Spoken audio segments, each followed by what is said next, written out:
Hello everybody, welcome back. Now, if you religiously follow modernism, today we may have just found the Holy Grail. Welcome back folks, thanks for joining me today for another viewing of a unique property that I'll be listing for sale through Unique Property Company for £2.45 million. This place is very special. It's very big and it's a great refurbishment opportunity for anyone looking for a project. Now, as some of you already know, my first love when it comes to my personal property preferences will always be old historic homes, but that doesn't mean that I can't appreciate more modern architecture. In the case of this house, it's purest modernism and I love it. I also love the story behind it as well, which I'll discuss and talk about as we're wandering around the house. It's grade 2 listed. It was built in the very early 70s and it's located on Ferry Street, London, E14 on the Thames. And I literally mean on the River Thames. The location is epic. Views from this house in any direction are utterly spectacular. Right, where do I start? There's a total of just over 4,500 square feet covering 4 floors, which include 5 to 6 bedrooms, depending on your preferences, 4 bathrooms, 2 reception rooms, a couple of balconies overhanging the river, and a sensational roof terrace with those all-important views, not just up and down the Thames, but across the river to Greenwich Museum and the Cutty Sark, which I can see looking out of this window. And you can also walk there in just minutes because the Greenwich Foot Tunnel is just outside and runs all the way over to the other side of the river. There's also a garage and parking. So if this sounds like something of interest, join me outside and we'll start the viewing. Okay, so here we are starting on Ferry Street. It's a very quiet road. We're just by the river, as I mentioned previously, and this very pretty old wall is effectively the boundary that runs into where the house and its neighbours are located. So we've got the parking gate here and gets you inside, and you've also got the pedestrian gate here. I'm just going to head through the parking gate. It's already open, nice and easy.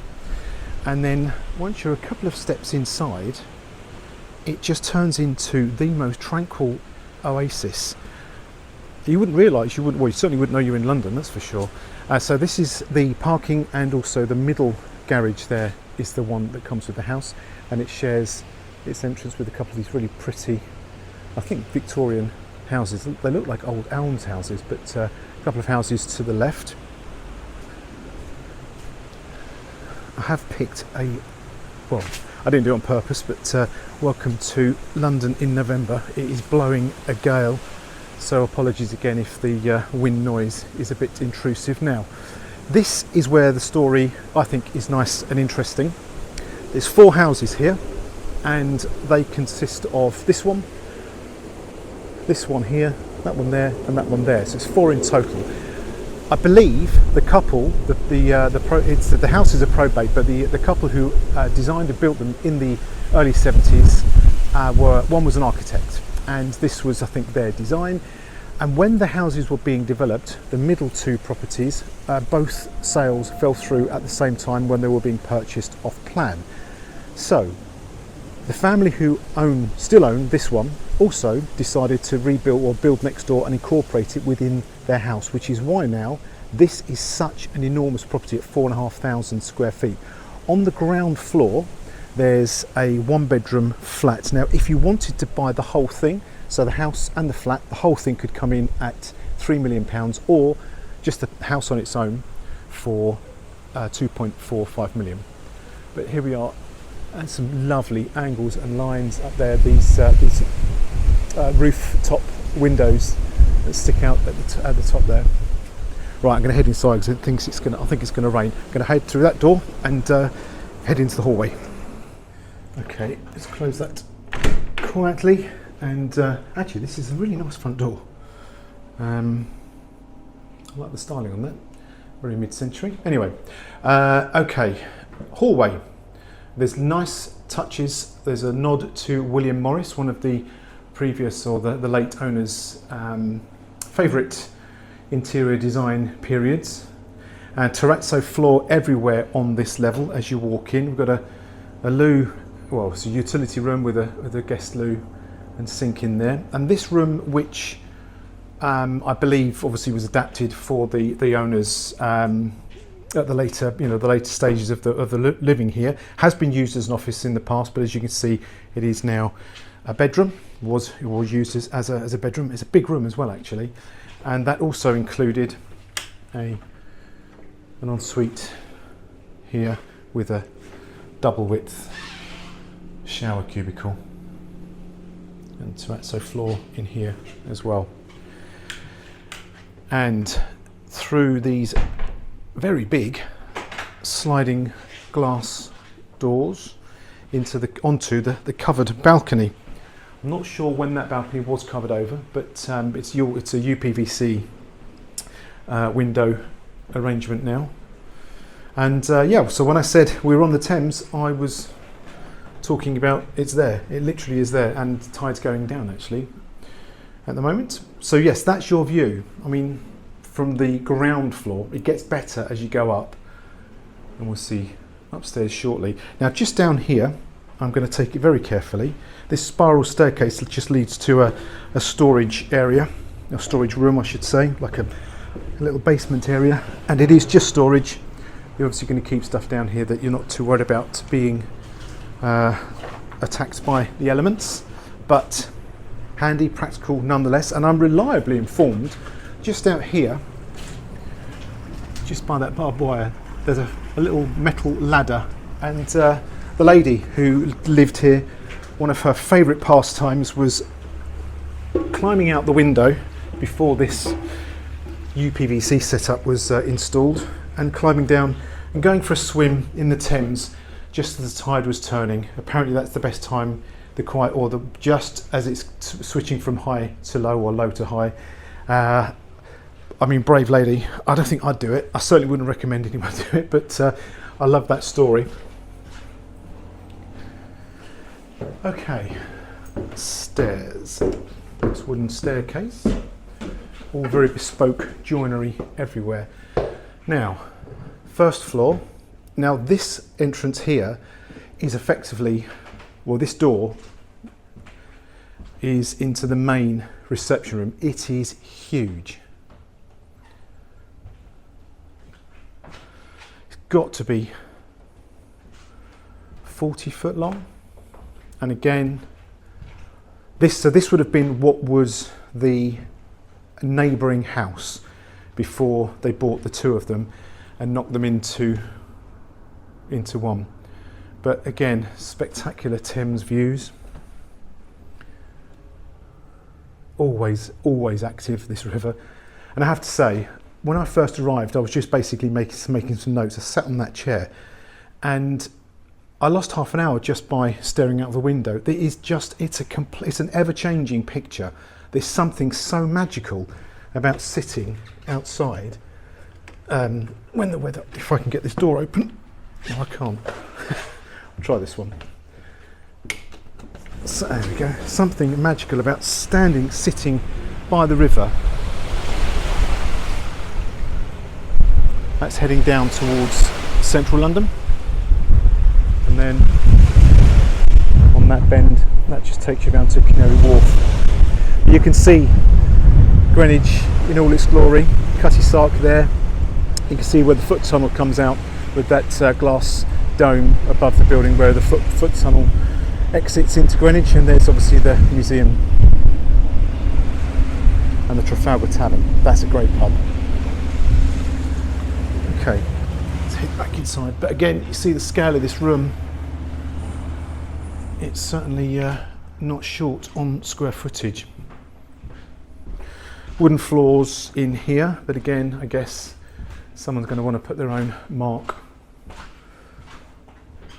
on the house. Reception, formal dining room. That's a big table. We've got 10 seats around that table. And again, as with the living room, big sliding glass doors overlooking the Thames.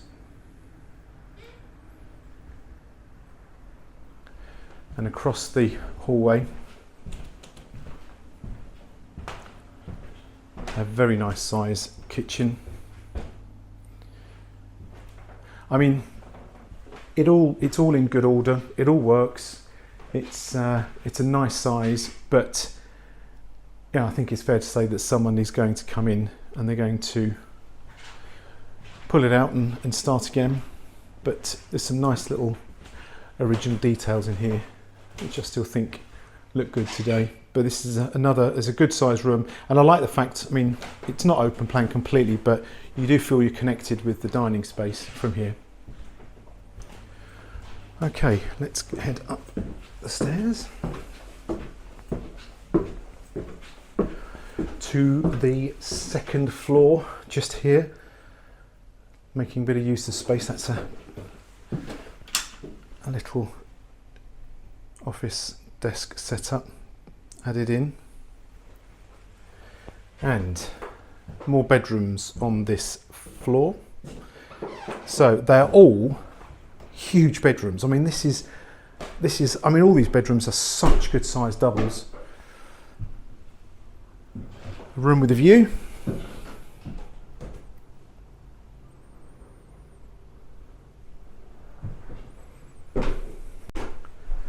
It's difficult really to say which you'd consider to be the sort of principal room. I guess if it was just purely based on size, it would be this. This is massive, and this overlooks the front. And it's nice, you get a real look down there to the walled garden setup. It is such a tranquil space.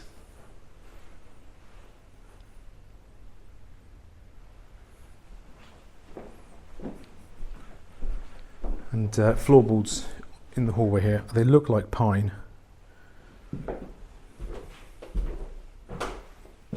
Another rear facing bedroom, got that cabin bed there, again all bespoke joinery. I quite like that. It'd be a shame to lose that.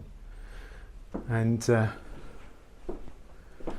wardrobes, river views,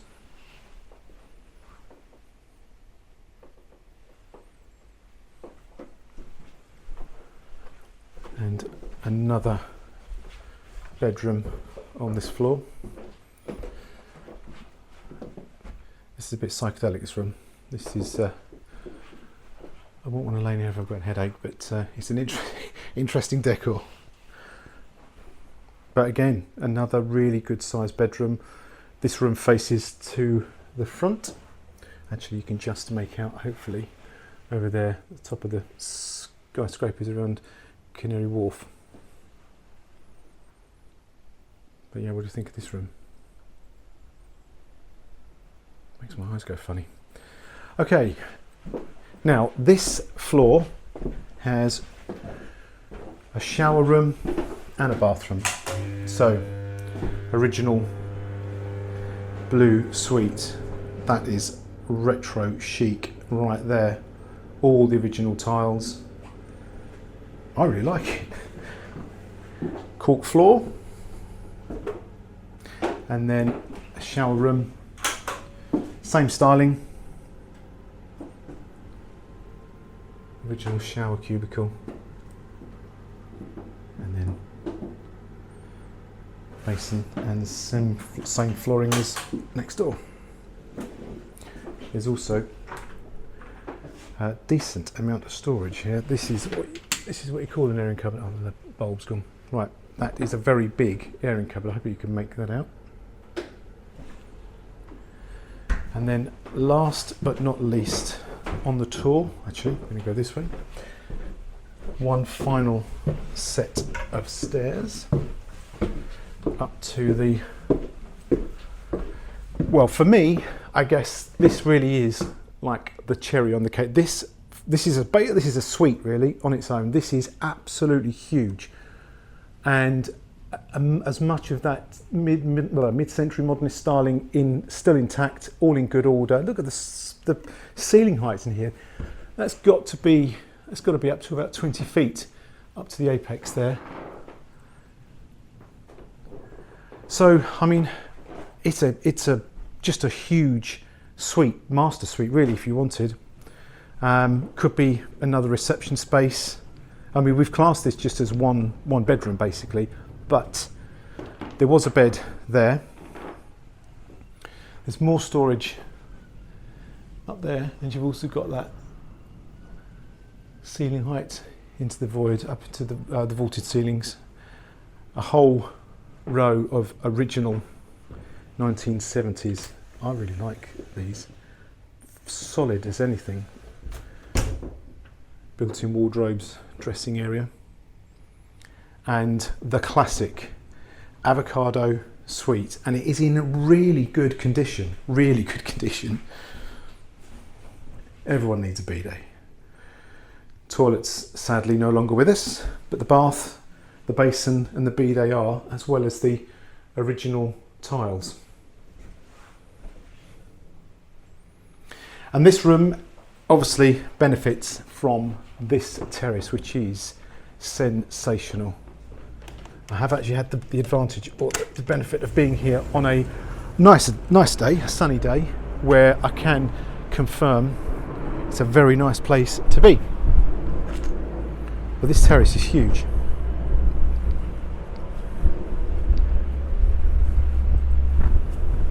With those,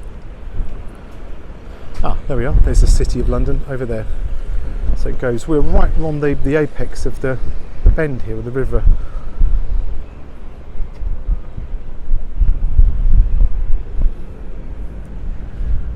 And then just up you can see all that nice detailing, and these tiles are an interesting story. So these apparently were, during the 70s there was a big historic building apparently being pulled down a couple of miles away. These are original Welsh slate tiles, and basically the owner had about a day or a day and a half just to hire a lorry and go off and grab himself as many as he possibly could for nothing before they were being thrown into a skip. And I think they look very nice and have been sat there for the last 50 odd years. So there we go. There we go then, folks. Viewing all over and done with. Now, it is a project, but in the right hands, I think somebody could breathe new life into it. And I would love, personally, I would love to see somebody give this a full mid-century makeover. And the nice thing is, it's mainly cosmetic. As far as I can see, there's no major structural works required or you'd need to do. But it's not my thoughts that counts, it is yours. What do you think? Please drop me a line below and let me know what you think and what you'd like to do to this if this home were in your hands. And if you could see yourself here and you'd like a private viewing, please get in touch directly. Simon@uniqueproperty.tv on email, 0203 987 1739 on the phone, or via the website uniquepropertycompany.co.uk, where you can also see the other alternative homes that we have up for sale and for rent. Right, I'm out of here now. I'm heading back to the office to catch up on some much needed admin. I look forward to seeing you next time. So until then, take care and thanks for watching.